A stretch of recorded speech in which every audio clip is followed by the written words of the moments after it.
ఫంక్షన్‌కి అయితే వచ్చామని చెప్పాం కదా! మార్నింగ్ అయితే రెడీ అయ్యామండి. ఈరోజైతే గుడికి గోపురాలకి వెళ్ళరు. ఎందుకంటే బుధవారమే అయిపోయిందట స్నానం. అప్పుడే వెళ్తారు గుడికి. ఈ డ్రెస్ అయితే నేను ఫ్లిప్‌కార్ట్‌లో తీసుకున్నానండి. చాలా కంఫర్టబుల్‌గా ఉంది. ఫ్యాట్ కూడా చాలా బావుందండి.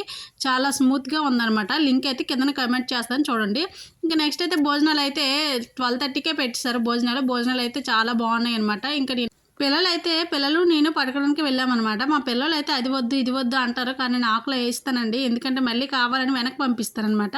ఇంకా చాలా వేడిగా ఉంది. బయట వేడిగా ఉందని ఇంట్లోకి వచ్చేసాము తినడానికి. ఇంకా అన్నీ పట్టుకొని అయితే వచ్చేసాము. పిల్లలకి ఏం కావాలో అవి ఆకులో పెట్టేసి ఇచ్చేసాను. తింటున్నారు. వాళ్ళు బిర్యానీ అది ఇది ఇలా మామూలుగా తింటారనమాట. తర్వాత కొంచెం తినిపించాను పెరుగన్నం, చారన్నమును. ఇంక ఫోటోలు తీసుకోవడానికి వెళ్ళామండి. ఫ్యామిలీ అందరం ఫోటో తీసుకుంటున్నాము. అందరం కూడా అలా తీసుకుంటున్నామనమాట. మా వీధి వాళ్ళం అందరమును. నేను, మా ఆడపడుచు, పిల్లలు అందరం తీసుకున్నాము. తర్వాత మా ఆయన వస్తానన్నారు. ఎందుకంటే చుట్టాలు వస్తున్నారు. ఒక్కొక్కరితో మాట్లాడుతున్నారు.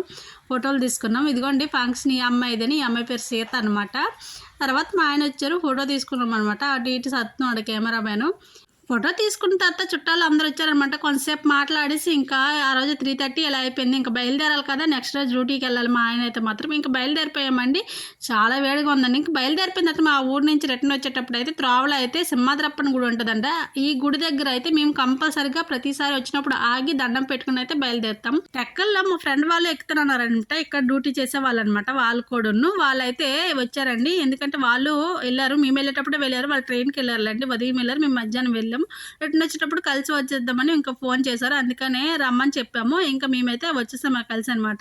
ఇంక ఇంటికి వచ్చేసరికి 8:30 ఇలా అయిపోయింది. ఇంక క్వార్టర్కి వచ్చేసరికి 8:30 అయిపోయింది. ఇంకా వంట ఏం చేయక్కర్లేదు. ఎందుకంటే ఎదురింటాక వంట చేసి ఇచ్చిందనమాట.